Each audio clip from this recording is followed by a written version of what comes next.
Chapter 6. The Road is a Trap. The world outside the car windows was a blur of hostile green and gray. The endless stands of New England pine pressed in on the highway, their dark branches like skeletal fingers reaching for the road.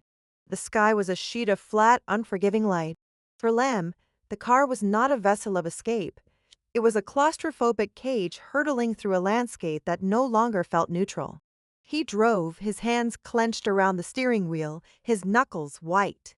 Beside him, Sarah sat rigid, her gaze darting from the rear-view mirror to the woods flitting past.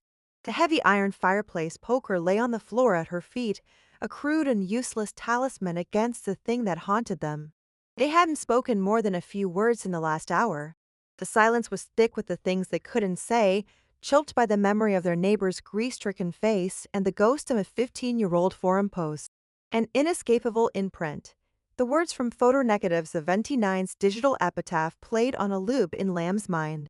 He was a fraud, performing this escape for Sarah's benefit, letting her cling to the hope that distance equaled safety. He knew better. He knew with a cold, hollow certainty that the Glimmer wasn't in their house. It was in his head. It was tethered to the photograph that was no longer on his laptop, but was seared onto his memory. They weren't running from it. They were its vehicle. "We should call the kids," Sarah said suddenly, her voice startlingly loud in the quiet car. "Let them know we're coming, that we're taking a surprise trip to see them after we stop at my sister's." The lie was so fragile, so pathetic. Liam knew it was an attempt to grasp at normalcy, to hear the voices of their children and pretend for a few precious minutes that they were just a family on a road trip. "Okay," he agreed, his voice a dry rasp. Sarah dialed, putting the phone on speaker. It rang twice before a familiar, cheerful voice answered. "Hey, Mom." "Josh, hi, honey, are you with Malia?" "Yeah, we're just grabbing lunch at the Union. Everything okay? You sound weird." Liam's stomach tightened. Their children, twins with an almost psychic attunement to their parents' moods, could hear the fear bleeding through the phone lines. "Everything's fine." Sarah's voice was too bright, too forced. "Just a bad connection. Listen, Dad and I decided to take a few days off. We're on our way to Aunt Carol's, and we thought we'd swing by campus tomorrow to take you guys out for a real dinner. How does that sound?"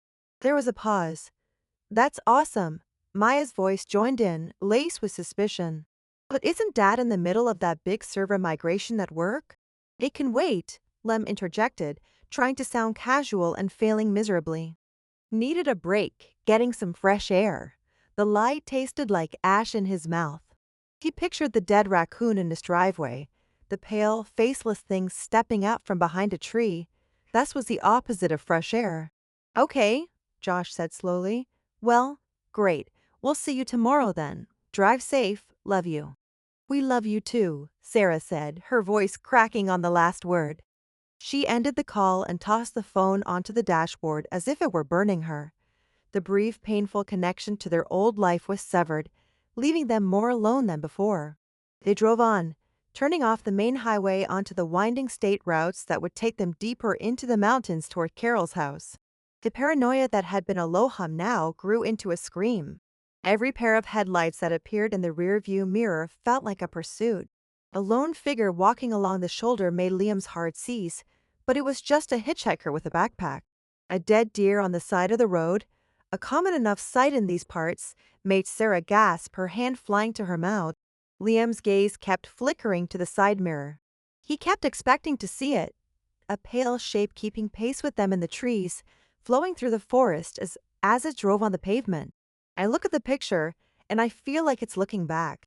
They were on a particularly desolate stretch of road, a two-lane blacktop with no other cars in sight, and the forest crowding both shoulders when it happened. It wasn't a hiss or a slow leak, it was a detonation. B-A-G. The explosion was deafening, a gunshot right next to his ear. The entire car lurched violently to the right. The steering wheel ripped from his hands. The horrifying shriek of shredding rubber filled the air as the rim of the back right wheel scraped against the asphalt. "Liam!" Sarah screamed. Instinct took over. Liam wrestles with the wheel, fighting the vehicle's savage pull toward the trees. He pumped the brakes, trying not to lock them, his muscles straining against the momentum. The car fishtailed, its back end swinging out before he corrected, finally wrestling it to a shuddering, grinding stop on the gravel shoulder.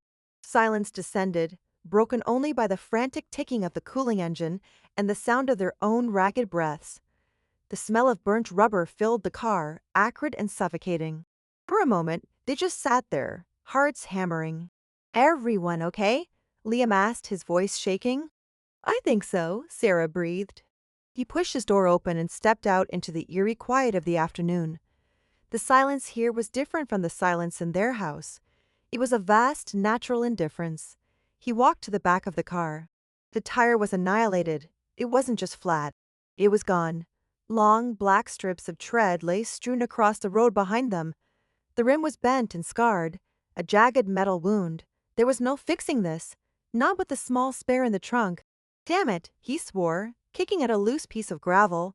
They were stranded miles from the nearest town, with spotty cell service at best. Sarah got out of the car, her eyes wide as she took in the damage. She looked up and down the empty road, then at the wall of trees that seemed to lean in over them. "What do we do?" And then Liam saw it. At the edge of the woods about 50 yards away, there was a flicker of movement. It wasn't an animal. Animals had fur, color, substance. This was a fleeting impression of rawness. A flash of slick, pale skin against the dark bark of an oak tree. A form, impossibly tall and thin, darted with an unnatural, fluid speed from one shadow to the next. It was there for no more than a second, a glitch in his vision. But he had seen it, and Sarah, following his frozen gaze, had seen it too. Her breath caught in a choked sob. Her hand went to her mouth, not in surprise, but in the dawning horror of absolute comprehension.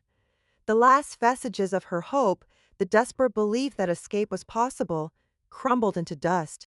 They stared at each other across the roof of their broken-down car. There were no words left. There was no need for them. The lie he had been carrying for her was now their shared, undeniable truth. The road was not an escape route, it was a trap. And they had driven right into its jaws. As the sun began to dip below the tree line, casting long, menacing shadows across the road, they stood by their crippled vehicle, two lost souls realizing they hadn't been fleeing a haunted house. They were the haunted house.